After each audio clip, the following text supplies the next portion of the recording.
Beauty is something that we always pay attention to, right? And when it comes to relationships, people are like, beauty matters, the way people look matters. You know, you have to be attracted to your partner, your appearance matters. And that's true, like you should be attracted to your partner, but I want you to understand and like evaluate, like really think, like, are you attracted to the person because of their looks, just because of their looks, or are you attracted to them because of their character and their spirit? We focus too much on the outer appearance that we don't look at the character of people, right? And so like if we look in the Bible where Samuel was going to anoint a new king over Israel, people were looking at David like, oh, he's short, you know, like how can he be a king? Like he probably can't even pick up a sword. But God literally told Samuel like not to look at his physical attributes. And so that's how like it relates to me. A lot of things relate to me in my life about appearance and beauty, because like growing up, like I really struggled with self-confidence, and it took me so many years. I want to say like at the age of 16, that's when I really started to step into my confidence journey. But it had nothing to do with God. It had everything to do with my own confidence. And so when you put your confidence in yourself instead of in God and who God says that you are, you become selfish, and then you become self-absorbed, and then you start to idolize yourself. And you know, the Bible strictly warns not to have any other idols. Like doing like content creation and sharing my testimony, like I used to like post a lot about myself, because I mentioned this in the other video that I wanted people to see who I wanted them to see. Like I wanted to share my confidence journey, and my journey with Moses I was projecting out into the world was not godly at all. It happens like when you're seeking validation from the world, when you're trying to show your body off, so you know, like idolize yourself, you're literally taking yourself away from God. As like in First Peter chapter 3, verse 3. Beauty should not come from outward appearance, such as elaborate hairstyles, but your inner self. Proverbs 31 verse 10. Charm is deceptive, beauty is fleeting, but a woman who fears the Lord is to be praised. So I know a lot of people struggle with self-confidence in their appearance, and like I can totally understand. And that's something that the Lord has delivered me from. And so it takes a lot to be here. It's a lot to love yourself when you have been told all your life, oh, you're not pretty, like who do you think you are? And people hate it. People hate to see people who they feel like should be insecure about themselves have the type of confidence that you do. And that's just a reflection of their own insecurity. And it's not our job to tell them that. It's just our job to keep them shining who God has created us to be. God created us in his own perfect image. There's nothing wrong with you, right? So like if you ever feel like, oh, I need to change myself, if you're unhealthy and you need to get back in shape, by all means do that. Like we all have been there.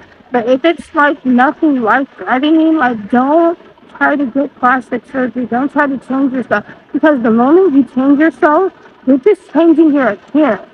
You're not changing your mindset. That's the thing. You go ahead and get a boob job. You go ahead and get butt injections.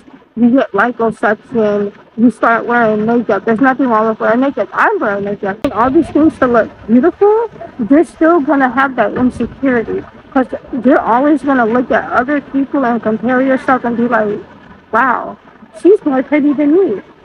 She's getting all these likes on Instagram, but I don't get any likes. And that's the problem. Like, you know, especially being on social media, you have all these people, you know, that are just about themselves. And for me, in my personal journey, when I start paying attention to myself, that's when I see God working through my platform.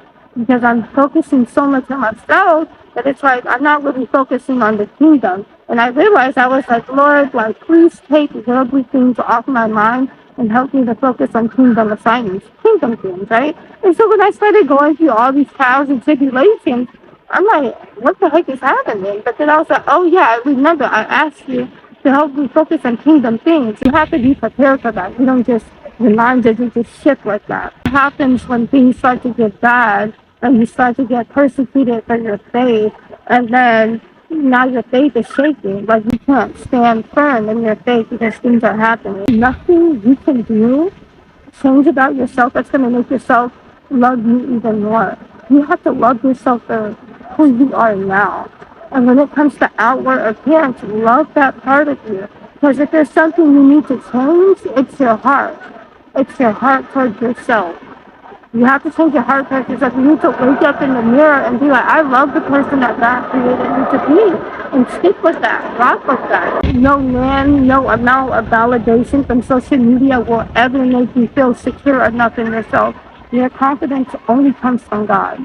And so when you realize that, you're able to walk that way. You can actually blossom and be like yourself and be how God has created you and called you to be. And you don't have to worry about how this guy thinks about me, because like I know like a lot of people are focused on like male validation, but like if the man is really for you, he's going to see through all of that, and he's not going to look at your flaws, because a person that's for you is not going to point that out, and they're not going to be ashamed of you, of the way that you look. You know, they're gonna value you for who you are. And that goes to friendships, that goes to relationships, that goes to anything in your life, even social media.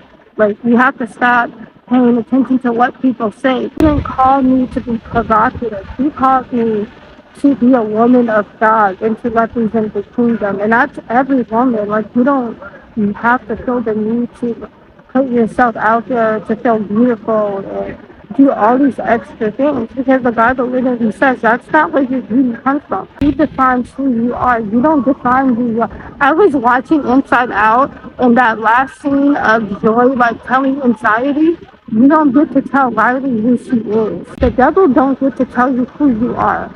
He doesn't define you. God already defines you. Before you even define yourself, God called you by name. He called all of us by name. He knows who we were before we even had a conscience. So whatever you're trying to prove to the world, whatever you're trying to prove to yourself, you don't have to worry about that. You don't have to worry about proving yourself to others, because the light in you, who God is calling you to be, will speak for itself. You don't have to try to compete with everyone.